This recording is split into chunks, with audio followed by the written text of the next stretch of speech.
Welcome back to our channel. నేను మీ మాదిరి.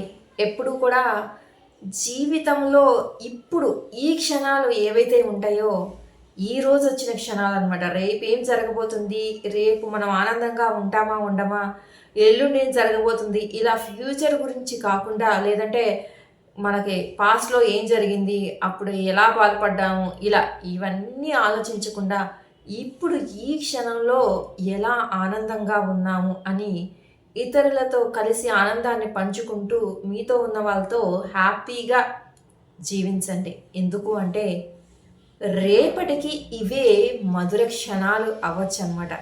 ఎప్పటికప్పుడు ఏ రోజుకు ఆ రోజు ఆ రోజు ఆ నిమిషంలో ఆ క్షణాలను మధురానుభూతులు ఉన్నటువంటి క్షణాలుగా భావించి మనం గడుపుతూ ఉన్నప్పుడే ఆనందం అనేది మన సొంతం అవుతుంది. కానీ ఎప్పుడూ కూడా జరిగిపోయిన విషయాల గురించి బాధపడుతూ, అమ్మో ఇంకా ఏం జరగబోతుందో అని భయపడుతూ, ఈ రకంగా మనము ప్రజెంట్ ఉన్నటువంటి వర్తమానంలో బ్రతకకుండా ఎప్పుడైతే భవిష్యత్తు గురించి భయపడుతూ జరిగిపోయిన కాలాన్ని గురించి బాధపడుతూ ఉంటామో హ్యాపీనెస్ అనేది మనకి రవ్వంతా కూడా మన జీవితంలో మిగలదనమాట.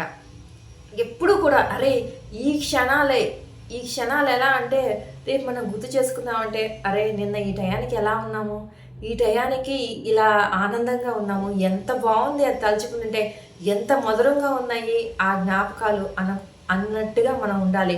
లేదు అంటే నిన్న జరిగిన విషయం ఏదైనా రేపటికి ఒక మధుర జ్ఞాపకం అంటే ఇంకా మీరు లైఫ్లో ఎప్పటికీ మర్చిపోలేని విషయం ఏదైనా కూడా జరగవచ్చు అనమాట.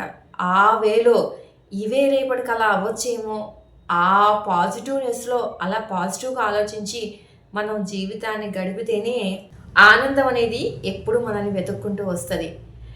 ఎప్పుడూ కూడా ఆనందం ఎక్కడుందో అక్కడ మనం ఉండడానికి ప్రయత్నించాలి, కానీ అది మనం తెచ్చుకోవాలి. కానీ మన పాజిటివ్నెస్లో వస్తుంది, కానీ ఎక్కడి నుంచో పరిగెత్తుకుంటా రాదు, మనల్ని మనమే సృష్టించుకోవాలన్నమాట.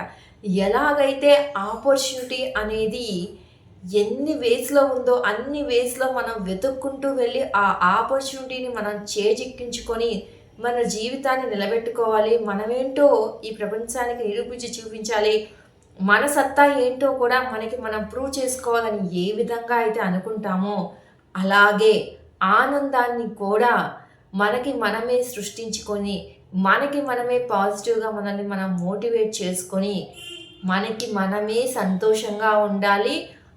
ప్రజెంటులో అర్థమవుతుంది కదా, ప్రజెంటులో ఏ విధంగా ఆనందంగా ఉండగలము అనేది కనుక మీకు ఒక అవగాహన, ఒక చిన్న మెడిటేషన్ లాగా దాన్ని కనుక మీ జీవితంలో అలవాటు చేసుకున్నారనుకోండి, ఖచ్చితంగా ఎంత పెద్ద సమస్య వచ్చినా కానీ అప్పుడు కూడా ఆనందపడుతూనే ఉంటారు. అరే ఈ బాధల నుంచి ఏం నేర్చుకుంటున్నామో, ఇది మన జీవితానికి ఏ విధంగా మలుపు తిప్పబోతుందో, ఇది మన జీవితాన్ని ఎంత ఎత్తుకు పైకి తీసుకెళ్లాలని ఈ ప్రాబ్లం వచ్చిందో అలా కూడా ఆలోచించేటటువంటి పాజిటివ్ పర్సన్స్ ఖచ్చితంగా ఉంటారు లైఫ్లో.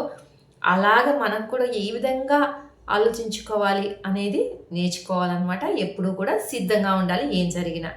ఇదండి ఈరోజు వీడియో కనుక నచ్చితే లైక్ చేయడం మర్చిపోవద్దు. మరి ఇలాంటి వీడియోస్ కోసం వెంటనే ఛానల్ సబ్స్క్రైబ్ చేసుకొని పక్కన ఉన్న బెల్ ఐకాన్ కూడా ప్రెస్ చేయండి. అప్పుడే నేను పెట్టే డైలీ నోటిఫికేషన్స్ మీ దాకా వచ్చేస్తాయి.